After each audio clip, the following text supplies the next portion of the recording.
Hi everyone, it's Jo. Thought I would make a new video working with a Cameo on a couple things. So the first one is when you're tracing a digital image so that you can cut it with your Cameo rather than trying to fussy cut it, because we all know we hate doing that. Sometimes there's parts of the image that just you can't get rid of, and if you left them they would end up cutting your image up, and you don't want that. So I'm going to show you the way that I do it. I'm sure there's right ways and wrong ways and other ways. I don't know. This is just what works for me, and so I thought I'd pass it on to you. So the first thing we want to do is actually trace our image so that we can at least get the outline and work with that. So the first thing I'm going to do is I'm going to go up to my trace window, which is up here at the top, and it's this little blue box. You're going to click on that. You're going to click Select Trace Area, and you're going to go ahead and just highlight the area you're going to trace. Okay, so it turns kind of the yellowish, broken up color. We're going to remove the high pass filter over here, and I'm going to push the threshold up to, I don't know, in the 90s somewhere. And then I'm going to say trace outer edge. Will it listen to me? Nope. But that's okay. It's going to give us a grounding point to start with. So now I'm going to move that image and just move it off to the side. So now we have this image. We're going to highlight that image, and I'm going to go to the offset window, which is right over to the left of the trace window. And my image is highlighted. So now I'm going to hit offset. And you'll see it kind of makes a border all around it. But that's a really big border. Unless you want that much white area showing around your image, you probably want to bring that down some. So I'm going to adjust my offset distance right over here, and I'm going to bring it down, and I'm going to bring it down to probably about a 30.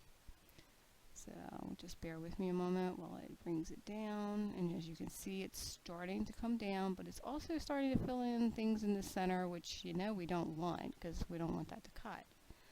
So I'm going to bring it down. And there we go. I'm at 30. I'm going to hit apply. It looks a little scary right now as far as what that looks like. So we've got that offset. So I want to kind of grab like the inside, and let me go ahead and zoom in so you can see that a little bit better. Sometimes it's even easier to see. Alright, so we're going to grab that inside where there's a lot of funky stuff going on. Got that? Click it, get rid of it. We don't need any more confusion than we already have. This still would not work. So what you're going to want to do, let's go ahead and click on your image so you get your box around it. We're going to right click, and we're going to release the compound path. Now this is going to take a little bit to get a lot of this stuff out, but that's okay. It's worth it in the end because you're going to get a really nice cut out of it. Now I'm using one of Mo's digital images. This is one that she had during one of her birthdays. And it's really a cute image, and it's very detailed. That's why you're getting all this. So what we're going to do is I'm just going to start highlighting some of the stuff so I can do it all at once. Those are all highlighted. Let's hit delete. And we can just start clicking on pieces that we don't want to be cut and hit delete. And I know this is going to take a moment or so. Bear with me. Get rid of some of it. And then I will show you something that you'll be like, oh, what did I do? Highlight a few more of these, get rid of them at once. Let's see.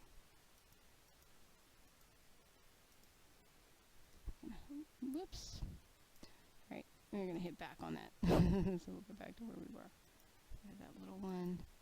It's the only bad thing with when you release the compound path, it releases everything so it can move things that you may want to cut out, like little indentations or something like that.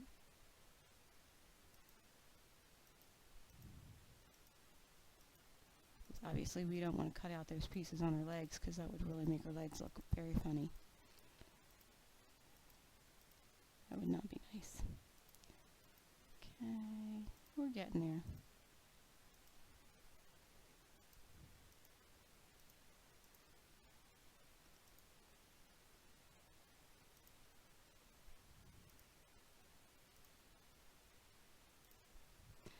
Okay, now I'm right down to just about the point where if I did one delete key, as you can see when I click that, it did not highlight any little pieces anywhere. It highlighted the whole thing.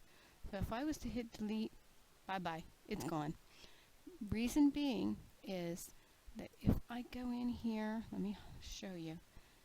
See how these aren't connected at all? So it's just kind of, that connects the whole thing together. And that's what we need to fix. So the way to do that is using your points and breaks. And you've probably encountered this where if you double click it, you end up with all these little dots and you go, oh my gosh, what did I do? Okay, simple. We want to click on that dot, but we want to right click our mouse and we're going to say we want to break that path. I'm going to do the same thing over here, and as you notice, it makes it red. I'm going to do the same thing here, break the path. Again, right click, break the path.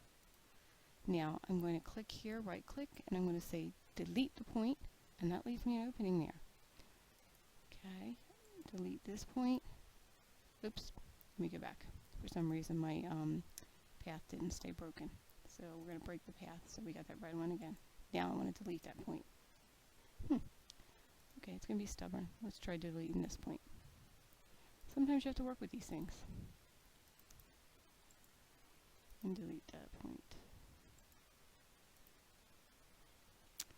Okay, yes, it's being stubborn. So we're going to delete or break the path again there.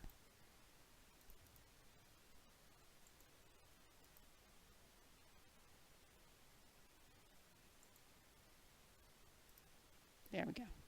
So now I have an opening, which is great, but let's get this confusing piece out. I'm going to go ahead and zoom out so you can see what I'm talking about. This in here we don't need anymore. So we're going to release the compound path again, and we're going to click on that piece and delete. Now we have some repair work to do. Pretty simple. I'm just going to bring those dots back, and now we're going to connect the dot. It's a little bumpy there, which is not a problem, because what we can do now is over here on the side you have this menu and it says smooth. So we can smooth that, and we may even need to just push it up a little bit. Okay. You're not working with your image. This is just your outline that's going to create a cut line for your image. So let's go ahead and zoom back out. And you can tell I was in there quite a bit. So I'm going to click off so those dots are gone. And I'm going to move my image back in.